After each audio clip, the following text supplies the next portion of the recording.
Assalamualaikum. Selamat datang di Kisah Malam Kalian.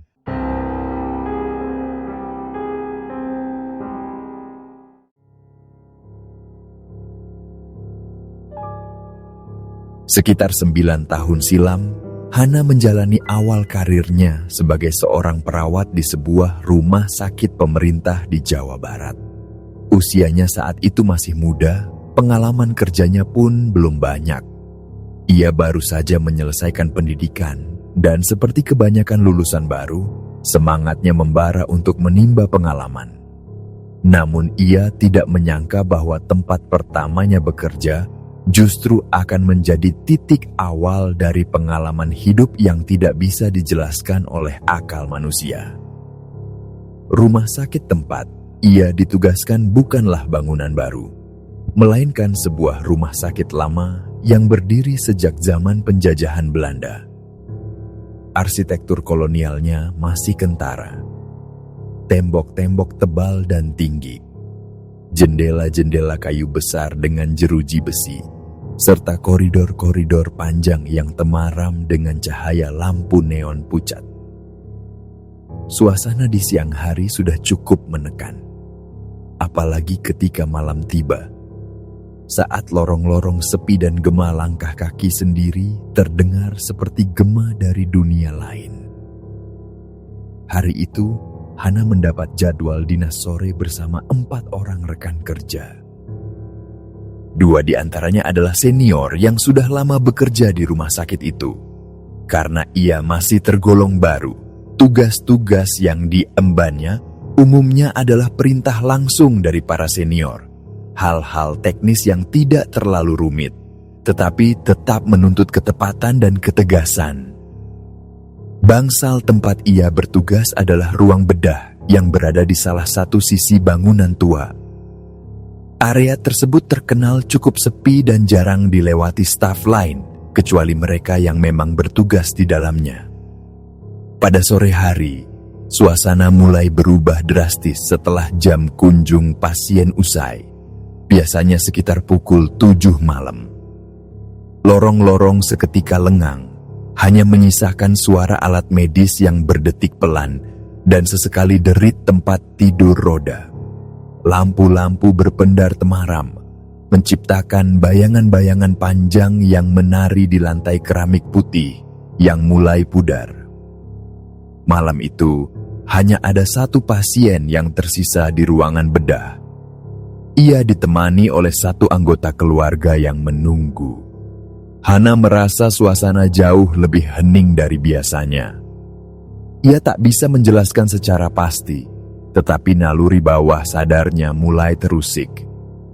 Dalam keheningan itu, seorang pasien tiba-tiba mengalami penurunan kondisi yang cukup signifikan. Setelah dilakukan diskusi antar shift sebelumnya, pihak keluarga sudah menyetujui pemindahan pasien ke ruang ICU. Namun, sebelum dipindahkan, ada 1 tindakan emergensi yang harus dilakukan terlebih dahulu di ruangan bedah. Pemasangan alat bantu napas untuk menstabilkan kondisinya.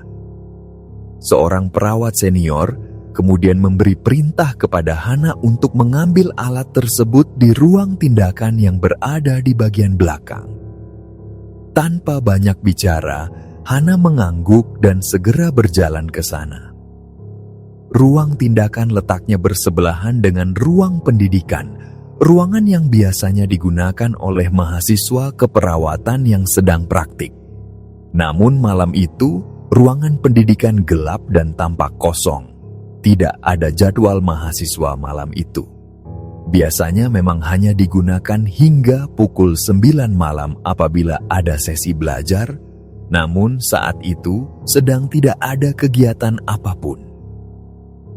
Lampu ruangan pendidikan sengaja tidak dinyalakan, dan dari arah lorong tampak bayangan gelap yang menutupi seluruh isi ruangan. Hanya cahaya redup dari luar yang membentuk siluet furnitur dan pintu kecil di dalamnya. Kemungkinan menuju kamar mandi internal yang berada di ujung.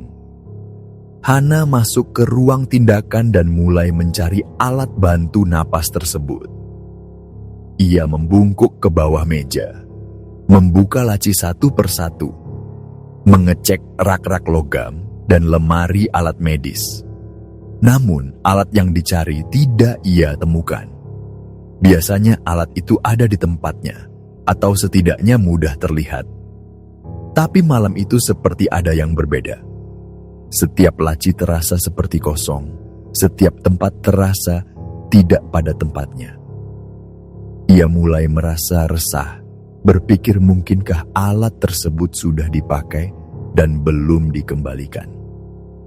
Tiba-tiba, tanpa sebab yang jelas, Hana merasa seperti ada sesuatu yang membuatnya ingin menoleh ke depan, ke arah ruang pendidikan yang gelap itu. Ada dorongan kuat dalam dirinya untuk melihat, meskipun logikanya menolak.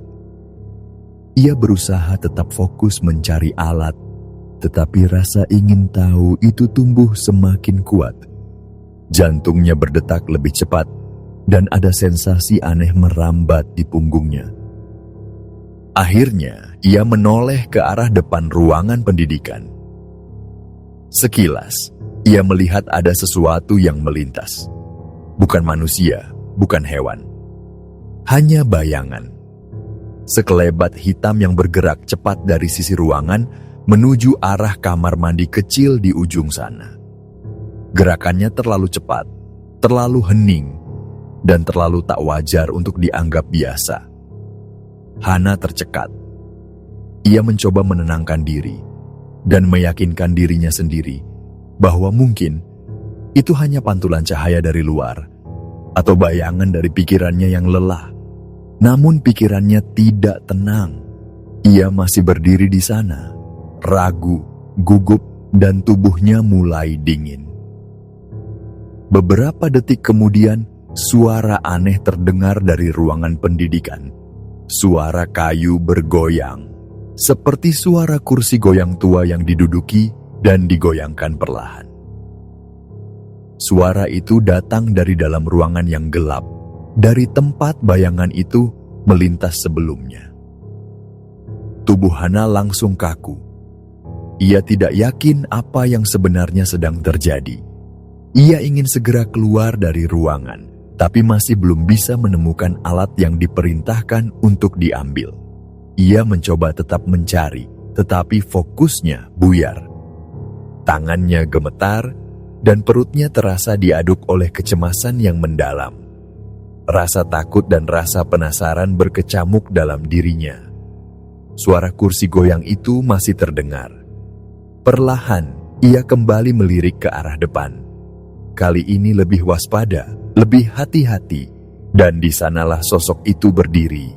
Di tengah kegelapan ruang pendidikan, tampak samar seorang perempuan. Ia berdiri diam, mengenakan pakaian serba putih. Rambutnya panjang dan tergerai liar, menutupi sebagian wajahnya yang pucat. Mata sosok itu mengarah langsung kepadanya. Tatapan kosong namun dalam, seperti menembus dinding jiwanya. Jarak mereka begitu dekat. Hana merasa seperti ditelan bumi. Suara hilang dari tenggorokannya. Kakinya seakan ditanam di lantai. Ia tidak mampu bergerak. Jantungnya berdebar hebat, namun tubuhnya membeku. Napasnya tertahan. Ia ingin lari, ingin berteriak, ingin kabur dari situasi mengerikan itu. Tapi tubuhnya menolak untuk patuh. Wajahnya memucat. Seluruh tubuhnya bergetar. Dalam keadaan panik dan terjebak itu, satu-satunya hal yang bisa ia lakukan hanyalah berdoa dalam hati. Ia menggumamkan apapun yang ia ingat, berharap Tuhan mendengarnya, berharap ia segera terbebas dari kunci gaib yang melumpuhkan tubuhnya. Entah berapa lama ia berdiri terpaku, hingga akhirnya napas pertamanya kembali terasa. Ia menghela napas panjang, lalu dengan langkah terseret dan tubuh bergetar, ia memaksa kakinya untuk mundur. Begitu tubuhnya mampu digerakkan, Hana langsung berbalik dan berlari keluar dari ruang tindakan. Nafasnya terengah, Keringat dingin membasahi punggung dan pelipisnya, sementara wajahnya masih menyimpan ketakutan yang belum mereda. Namun satu hal yang menyadarkannya kembali ke dunia nyata. Ia keluar dari ruangan itu tanpa membawa alat yang ia cari. Tubuh Hana masih diselimuti gemetar saat ia keluar dari ruang tindakan. Nafasnya tidak beraturan, dan dunia di sekitarnya terasa buram. Ia berjalan cepat, setengah berlari, menapaki lorong rumah sakit yang senyap. Cahaya lampu neon yang redup terasa lebih menyilaukan dari biasanya. Begitu tiba di konter utama bangsal bedah, ia mendapati rekan-rekannya berdiri dengan wajah tegang. Dua perawat senior, salah satunya yang tadi menyuruhnya mengambil alat, menatapnya dengan pandangan campur aduk antara lega dan bingung. Salah satu dari mereka segera menegur, bertanya dengan nada tajam, kemana Hana menghilang selama ini. Mereka mengatakan bahwa ia pergi terlalu lama, padahal situasi darurat. Bahkan menurut mereka, waktu yang terpakai lebih dari 15 menit. Terlalu lama hanya untuk mengambil satu alat di ruang yang letaknya hanya selemparan batu dari konter. Hana, yang masih berusaha menyatukan pikirannya, menjawab pelan bahwa ia memang pergi ke ruang tindakan. Ia mengaku mencari alat itu di semua lemari, laci, dan rak, tetapi tidak menemukannya. Bahkan menurutnya, ia tidak sampai 10 menit berada di dalam sana. Ia juga merasa tidak pernah meninggalkan ruangan, apalagi berpindah ke tempat lain. Namun jawaban Hana justru memunculkan kebingungan yang lebih besar. Salah satu rekannya berkata bahwa ia dan seorang perawat lainnya sempat ke ruang tindakan untuk memastikan alat yang dicari, karena Hana tak kunjung kembali. Mereka mengaku berdiri cukup lama di depan pintu ruangan, bahkan sempat memanggil namanya, tapi tidak ada jawaban. Yang lebih aneh, menurut mereka, ruangan itu tampak kosong, lampunya menyala, tapi tak ada tanda-tanda kehadiran siapapun di dalamnya. Hana tersentak. Ia merasa bingung dan tidak percaya. Ia yakin saat berada di ruangan itu, ia tidak pernah keluar. Ia berdiri di sana, membongkar setiap sudut lemari dalam keadaan sadar penuh, walau dengan ketakutan yang menyergap dari segala arah. Ia bahkan melihat sosok mengerikan di ruang pendidikan. Bagaimana mungkin mereka tidak melihatnya di sana? Perasaan aneh mulai menyelimutinya. Ia mulai menyadari bahwa ada yang tidak beres, bukan hanya karena penampakan sosok wanita misterius tadi, tetapi karena ia benar-benar tidak terlihat oleh rekan-rekannya. Seolah keberadaannya telah ditutupi oleh sesuatu yang tidak bisa dijelaskan. Di tengah kekacauan pikiran itu, Hana mendengar pintu ICU terbuka. Seorang petugas medis muncul di ambang pintu, wajahnya suram. Salah satu perawat segera menghampiri dan berbicara singkat dengannya. Tak lama kemudian, kabar itu menyebar ke seluruh ruangan.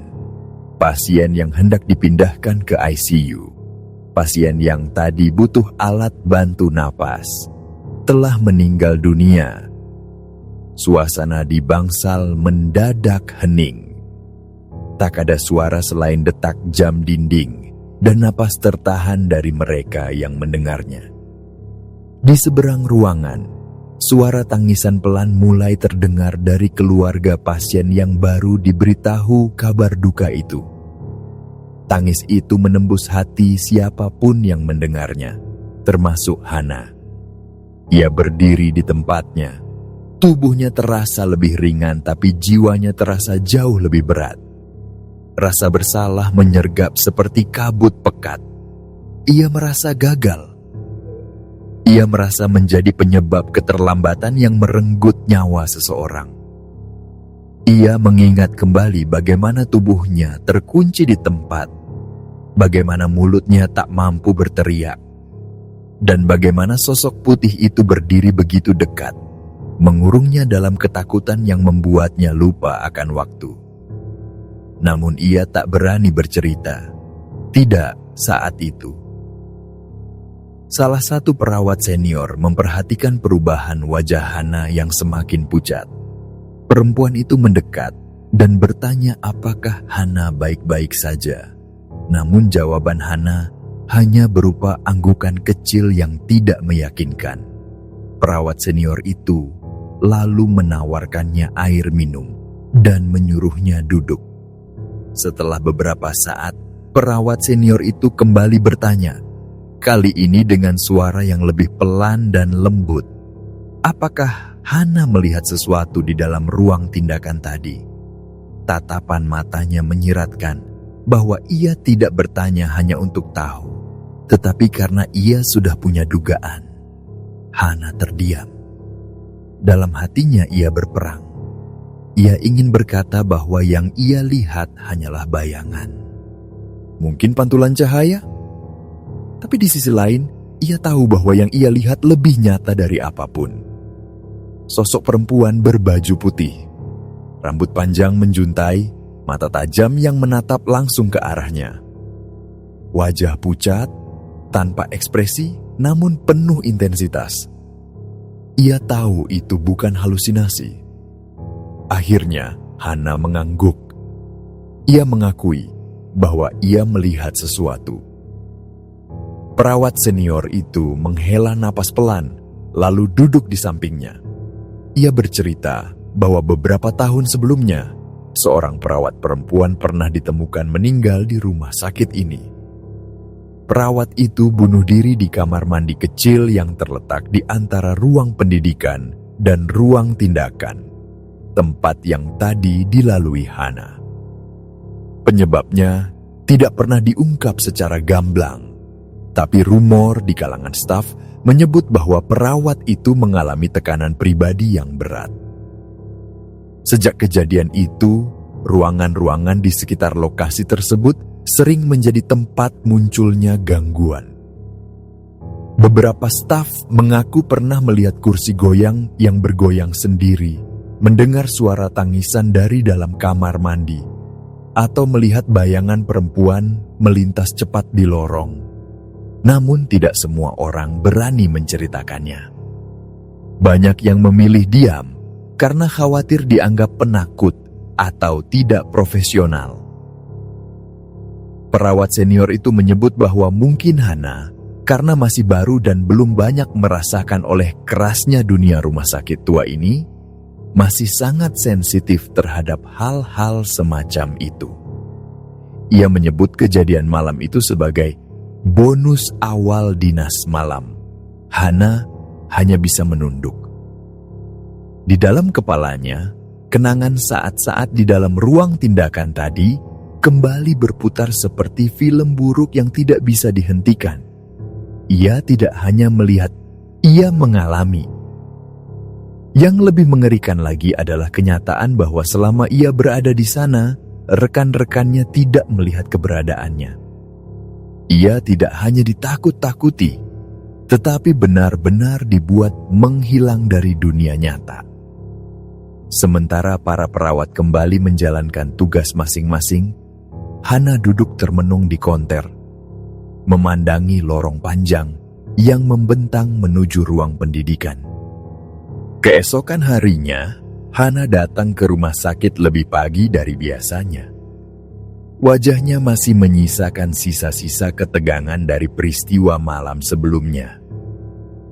Matanya sembab, suaranya lebih pelan dari biasanya, dan setiap langkahnya terasa berat, seolah tubuhnya mengingat kejadian mengerikan yang dialaminya di ruang pendidikan. Ia tidak menceritakan kejadian itu kepada siapapun, tidak pada seniornya, tidak pula pada teman dinasnya. Ia takut ditertawakan, atau lebih parah, tidak dipercaya dan dianggap mengada-ada. Namun perasaan ganjil yang menyesakkan dada masih belum sepenuhnya menghilang. Di tengah perasaan kacau itu, ia mendapat tugas untuk menemani seorang pasien perempuan lansia yang kondisinya cukup kritis. Pasien tersebut sedianya akan dipindahkan ke ruang observasi karena mengalami penurunan kesadaran. Hana diminta menyiapkan alat bantu untuk tindakan ringan yang mungkin diperlukan sebelum dipindahkan. Namun, saat ia memasuki ruang tindakan, ruangan yang sama dengan yang semalam ia rasakan hawa dingin dan aroma tak sedap yang tiba-tiba muncul, perasaannya kembali berubah. Ruangan itu tampak sama secara kasat mata, tapi ada sesuatu yang membuat tubuhnya kaku seketika.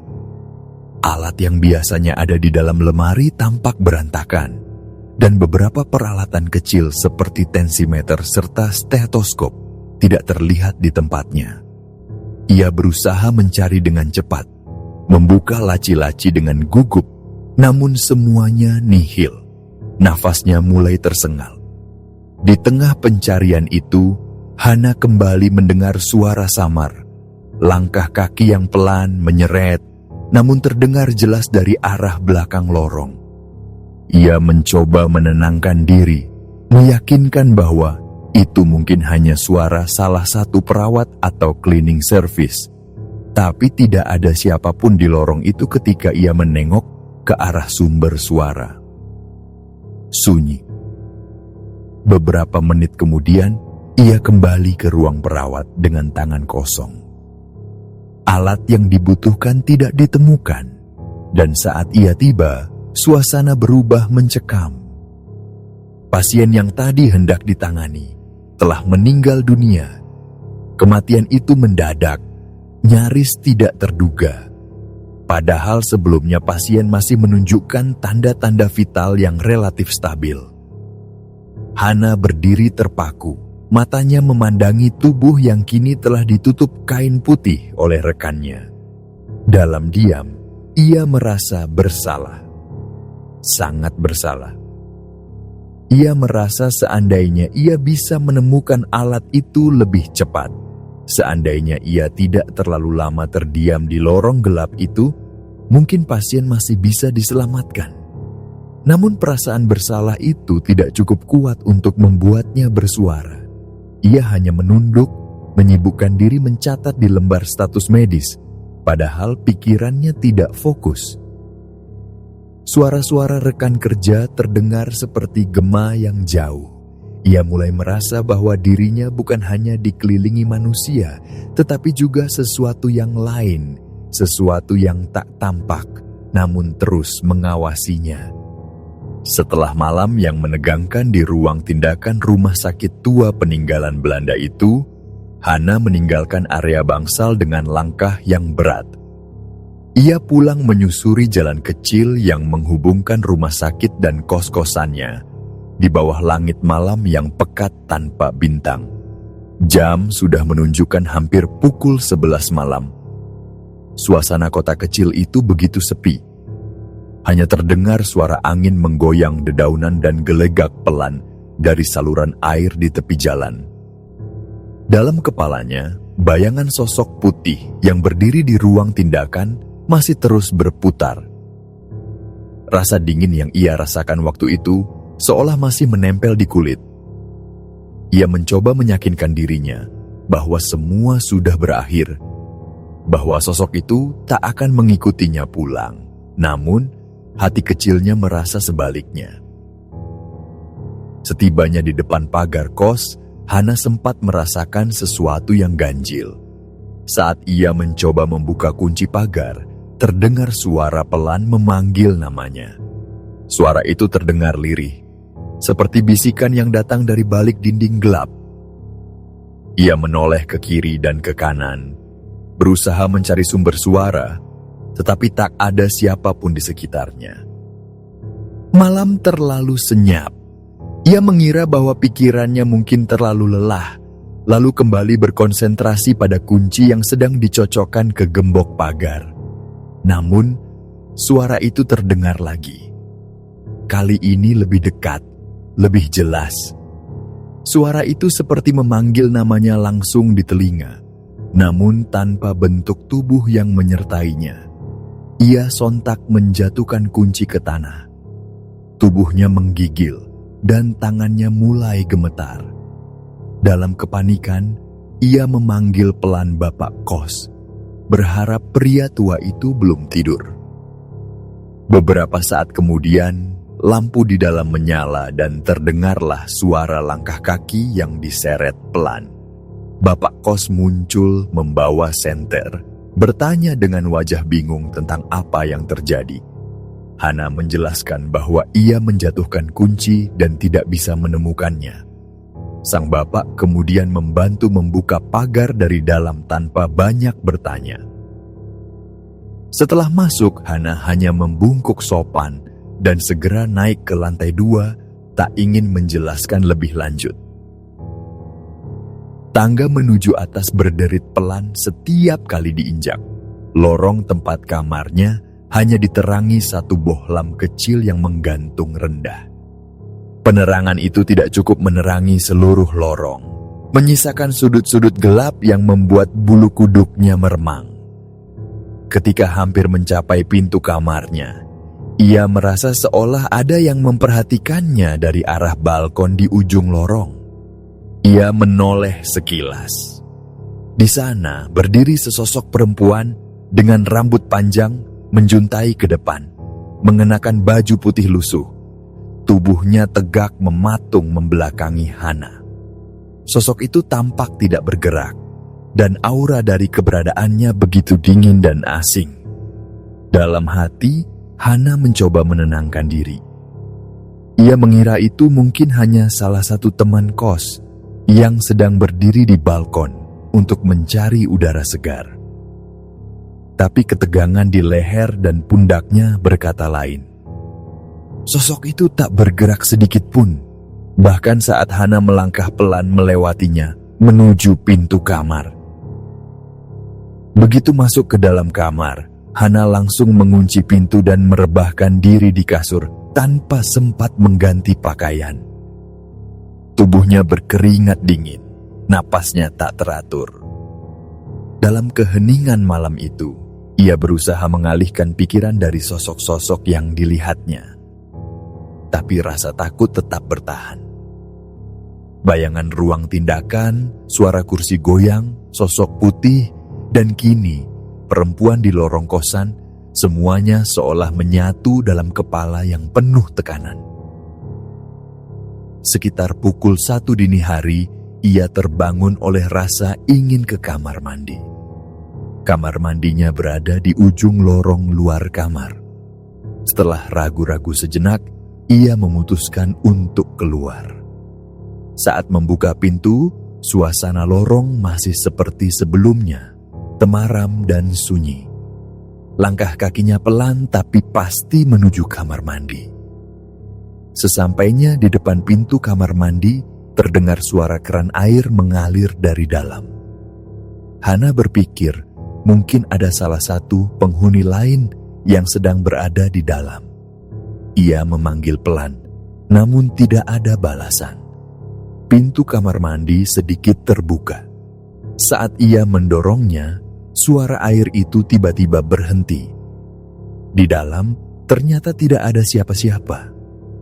Setelah keluar, ketika hendak kembali ke kamar, ia kembali menangkap keberadaan sosok yang berdiri di dekat tangga. Kali ini, tubuh perempuan itu menghadap ke arahnya. Kepala tertunduk dalam, rambut menutupi sebagian besar wajah. Gaun putihnya kini terlihat jelas, kotor dan sobek di bagian bawah. Tubuh Hana langsung membeku. Ia tak sanggup bergerak. Beberapa detik berlalu, barulah ia bisa memaksa kakinya melangkah cepat kembali ke kamar, lalu menutup pintu dan menguncinya rapat-rapat. Ia menyembunyikan diri di bawah selimut, meski seluruh tubuhnya bergetar. Tak lama kemudian, terdengar suara ketukan pelan di pintu kamarnya. Bukan ketukan keras, tapi cukup untuk menimbulkan gelombang kecemasan. Ia hanya bisa diam, menahan napas. Ketukan itu terdengar lagi, Seperti irama yang sama dengan malam sebelumnya, ia akhirnya membuka sedikit tirai untuk mengintip. Lorong tampak kosong, tidak ada siapapun di sana. Ia mencoba meyakinkan diri bahwa itu hanya suara imajinasi. Namun, ketenangan itu hanya berlangsung sejenak, karena suara langkah kaki tiba-tiba terdengar dari arah bawah tangga. Langkah itu pelan, menyeret, dan naik satu persatu. Langkah itu berhenti tepat di depan pintu kamarnya, diam sejenak, lalu terdengar kembali turun. Perilaku langkah itu seperti sedang mencari, bolak-balik, tanpa tujuan, tapi dengan maksud tertentu yang tak bisa dijelaskan. Hana hanya bisa menangis pelan sambil membaca doa dalam hati. Ia tidak tahu apa yang sedang terjadi, namun yang pasti, malam itu menjadi awal dari teror panjang di kosannya sendiri. Yang ia temui di rumah sakit, sepertinya telah ikut bersamanya pulang. Senja turun perlahan saat Hana melangkah kembali ke rumah sakit tua, yang mulai dikenalnya bukan hanya sebagai tempat kerja, tetapi juga sebagai tempat di mana batas antara dunia nyata dan gaib tampaknya sudah kabur. Meski tubuhnya lelah karena malam sebelumnya tidak bisa tidur dengan tenang, ia tetap memasang wajah biasa saat melintasi lorong demi lorong bangunan kolonial itu. Di meja konter, dua rekan kerjanya menyapa dengan senyum tipis. Mereka membahas kabar bahwa kamar pasien yang kosong sejak kemarin, yang sebelumnya ditempati pasien meninggal, masih belum bisa digunakan. Kabarnya akan disterilkan oleh petugas kebersihan keesokan harinya, karena ada laporan bau tidak sedap yang masih menggantung di udara kamar tersebut, meski sudah dibersihkan secara rutin. Sambil mengenakan jas putihnya, Hana sempat melirik ke arah lorong yang menuju ruangan itu. Lampunya menyala remang, namun tidak sepenuhnya terang. Hanya dari pantulan kaca jendela, ia menangkap siluet kamar yang seharusnya kosong itu. Ada sesuatu yang membuat bulu kuduknya berdiri, seolah ada pergerakan kecil di balik tirai tipis yang bergoyang pelan, meskipun tidak ada angin. Ia mencoba menepis perasaannya. Namun saat ia hendak pergi ke ruang penyimpanan untuk mengambil catatan medis, matanya menangkap sesuatu sekilas saja di balik tirai jendela kamar itu. Ada sosok samar, seperti perempuan duduk membelakangi jendela. Rambutnya panjang, mengenakan pakaian putih pucat. Duduk diam, nyaris tak bergerak. Langkah Hana terhenti. Ia menoleh sekali lagi, berharap itu hanya pantulan bayangan atau efek cahaya. Namun yang terlihat justru semakin nyata. Sesampainya di konter, ia langsung bertanya pada rekannya, apakah kamar itu sudah diisi kembali oleh pasien baru? Tapi jawabannya membuat hatinya makin tak tenang. Mereka mengatakan belum ada pasien baru yang ditempatkan di sana. Pihak manajemen malah masih melarang penggunaan ruangan itu untuk sementara waktu. Hana menceritakan apa yang baru saja dilihatnya. Awalnya, rekan-rekannya mengira bahwa Hana berhalusinasi. Namun, beberapa menit kemudian, salah satu perawat shift malam yang baru datang dan ikut bergabung di konter, tiba-tiba angkat bicara. Dengan wajah pucat, ia berkata bahwa tadi, saat melewati kamar itu, ia juga melihat seorang perempuan duduk di tempat tidur. Ia bahkan sempat berhenti karena mengira ruangan itu sudah dibuka kembali. Suasana mendadak berubah hening. Dua orang telah melihat hal yang sama dalam waktu berdekatan, di kamar yang sama, pada hari yang sama. Dan kamar itu seharusnya kosong. Perawat senior mereka yang terkenal skeptis akhirnya mengajak mereka semua untuk memeriksa kamar itu bersama-sama. supaya rasa penasaran mereka terjawab. Rombongan kecil itu berjalan perlahan menuju kamar tersebut.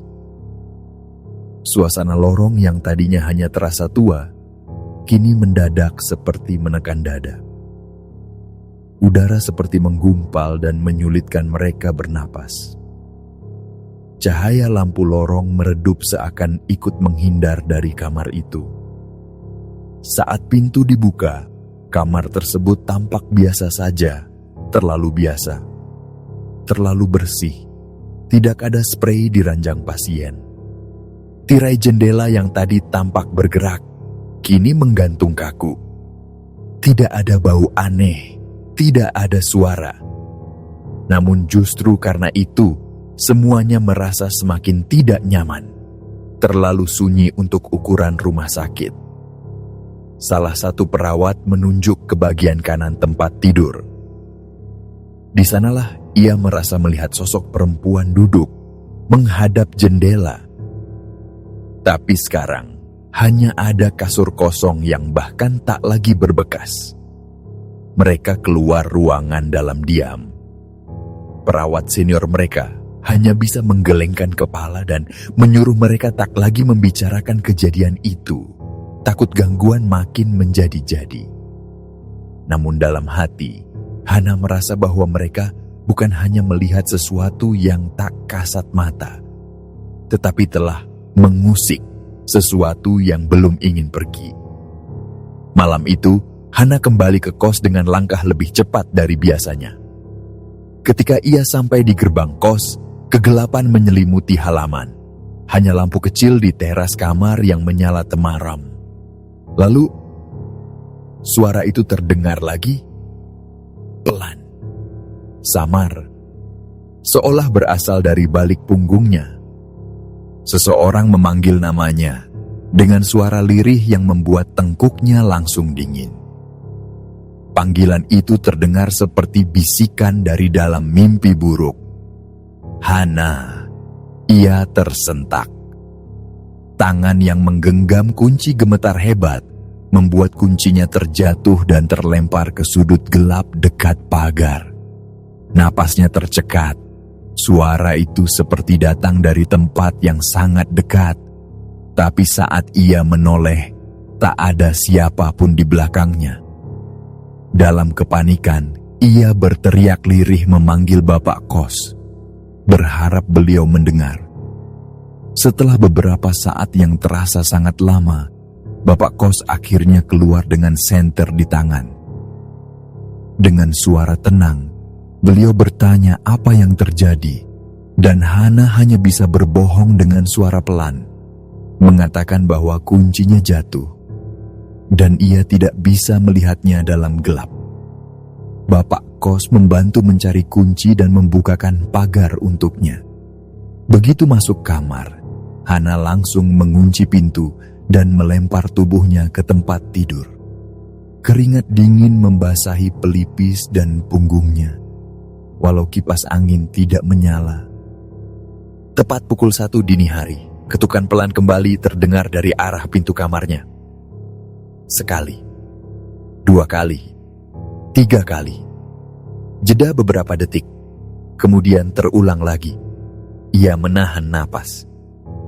Tidak berani bicara, tidak berani membuka tirai. Ia hanya mendengarkan dan menyadari bahwa suara itu benar-benar nyata. Tidak berasal dari mimpinya. Kemudian, terdengar suara sapu yang diseret di lantai, pelan dan konsisten, seperti seseorang sedang menyapu koridor di depan kamarnya.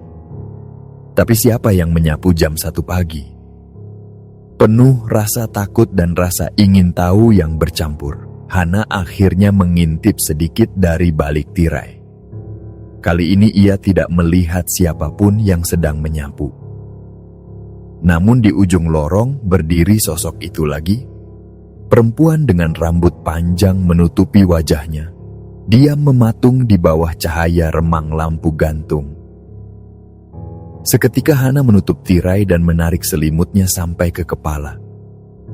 Ia membisikkan doa-doa sambil menahan tangis dan gemetar.